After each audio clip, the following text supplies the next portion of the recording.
Gentlemen, behold. So today I got the Battlefront 2 Classic Collection. Now, this is something I was waiting for a long time. In fact, I was actually so excited for this game, I totally forgot about Invincible Season 2, Part 2.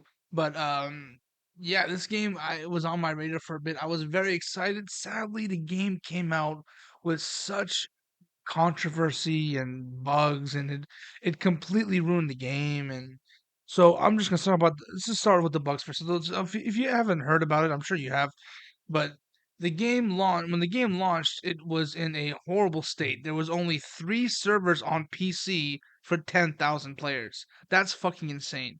So on console, I can confirm I played it on the day one release. There were multiple full servers on day one and day two.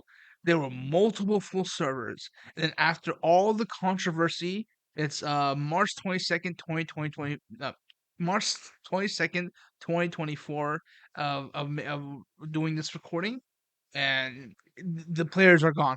There were multiple full servers on PlayStation, and those are all they're all dropped. They're all gone. If I do it when I did it on the first day when I did a low ping search, at least there was like 5 or 6 full servers. Now, if I were to do it today or tonight, it's only going to be maybe one full server of Conquest, half of second full server, and like 10 or 11 people playing Space Conflict. Now, this is crazy because this game I feel like had so much potential, especially not for just us like older fans who are revisiting nostalgia, but also for the new gamers who are young and never got to play these kind of games before we got all esports heavy and everything. Instead of everything being about balance and shit, it was just all about having fun and just having a good time. I feel like they just dropped the ball so hard, and now we're gonna have a generation of gamers who think that we view everything with these rose-tinted goggles, and they are right on some things. Because when this game came out, and I was fortunate enough to play it, and I didn't have much problems, maybe like at least like a couple server issues, but when you this game feels just as good as it did back then, and I love it when you have like a group of soldiers and you guys are just moving up to the next point, and you guys are just moving as a unit. That's when the game feels really great. The battle can be very hectic, but once you understand, it gets easier. So let's talk about first before we get into the gameplay and all that other stuff. Let's talk about Battlefront 1 and 2. What are the differences? So I think the biggest difference, and this is just my way to quickly summarize it for people who just want to know quickly. uh, Battlefront 1 has better maps, and that's it. I'm gonna say that with my chest. Battlefront 1 has better maps, and it has some air vehicles, but not that many. But Battlefront 2 has way better gameplay, and you can sprint. That's what the one thing that kind of annoyed me in Battlefront 1 is that I was not able to sprint. But in Battlefront 2 you can sprint. And also, I don't know what it was. I feel like maybe playing Dark Souls and Elden Ring made me better at rolling, or maybe because I'm older, so I'm wiser and I know when to roll. I just feel like you just see people. You just see. Yeah, I just feel like a roll god when you're just rolling all over the place, slaughtering enemies, and they can't keep up with you. You feel like you feel like Commander Rex. This game really makes you feel like Commander Rex, like shit like that.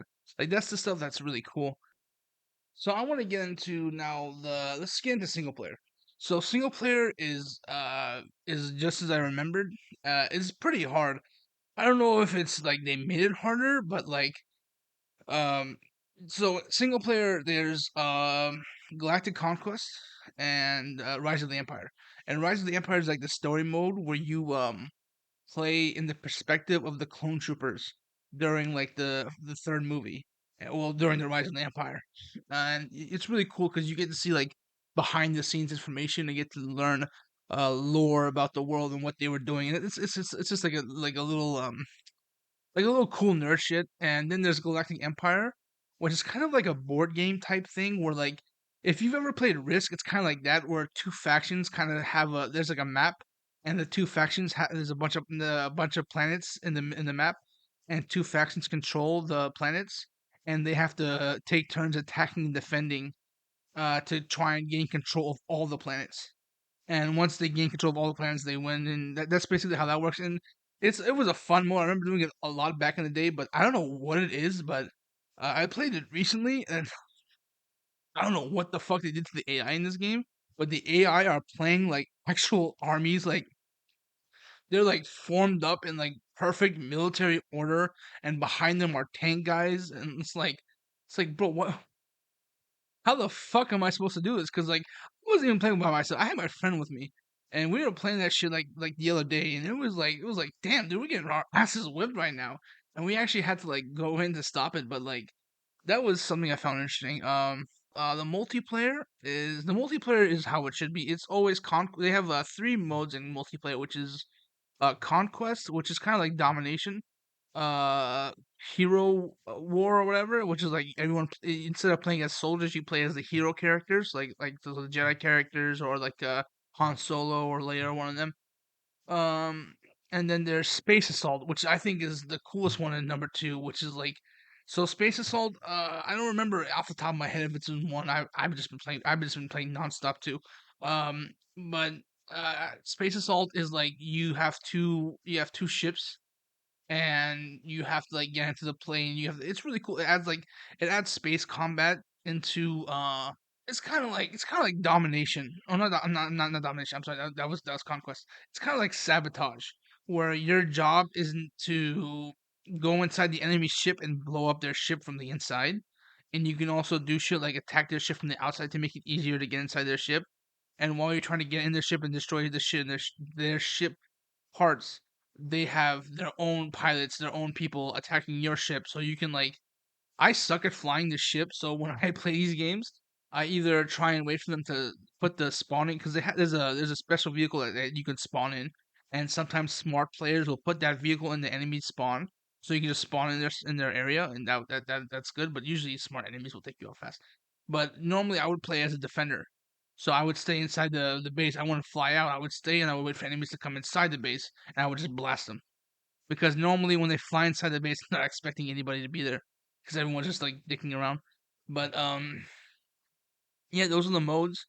So off and off, is the game worth $35?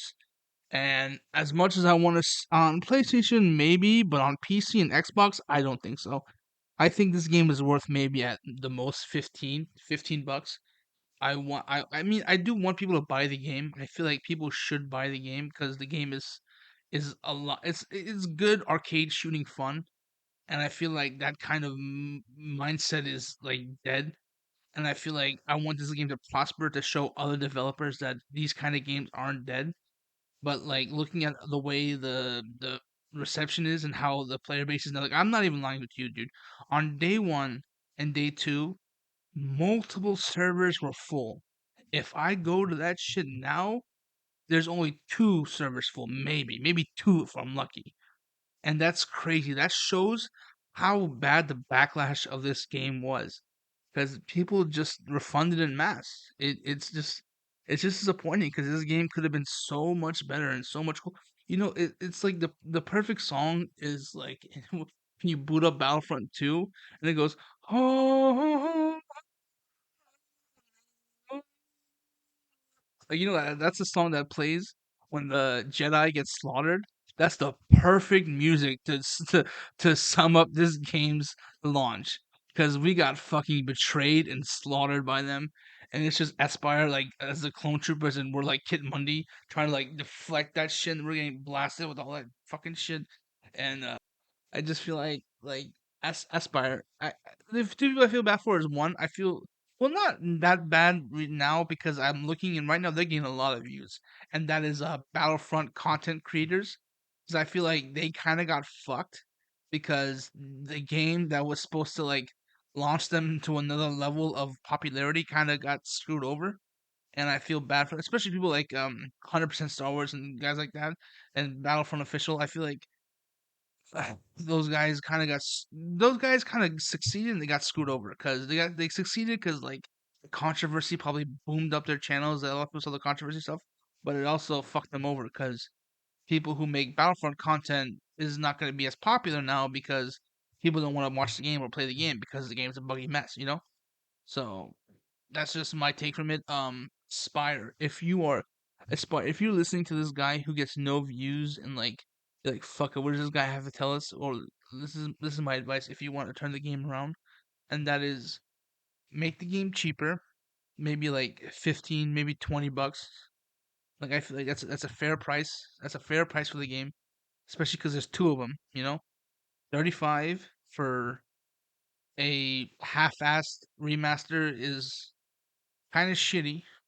So I think 15 or 20 is good. And if you really want to go if you want to go above and beyond and show everyone that you give a shit and you're not just a bullshit company trying to milk us like you totally are. And I would is this pipe dream? This is me hovering. Let me get some copium. Oh yeah, let me get. All right, if you guys need this, if you guys do this, I would. This is me, and that is the one, add custom character customization, so we can customize our troopers to look how we want them to look. I feel like that would be cool if we could customize our troopers and our droids. It gives us more like it gives more player uniqueness. And two, custom maps. Custom if you add a custom map mode where people could not even custom games, like people can make their own little games like other stuff, that would be fucking sweet, dude. That would be fucking awesome, and I feel like that would definitely get the players back. But then again, that's just my idea. That's just my thoughts. If you have any thoughts, leave them down below. Other than that, that's all I have to say. I'm talking for almost like 13, 14 minutes now. I'm gonna try and edit this down. Yeah, I think I'm gonna have clips on while I'm talking, and I think I'm gonna probably keep one going because I have one where it was like it was a really cool win, and I might do commentary after that. We'll see. But yeah, thank you guys so much for watching, and if you guys liked the video, give it a big like. If you want to subscribe and support me, please subscribe, and if you didn't, then you're not here. All right, thank you so much. Bye bye.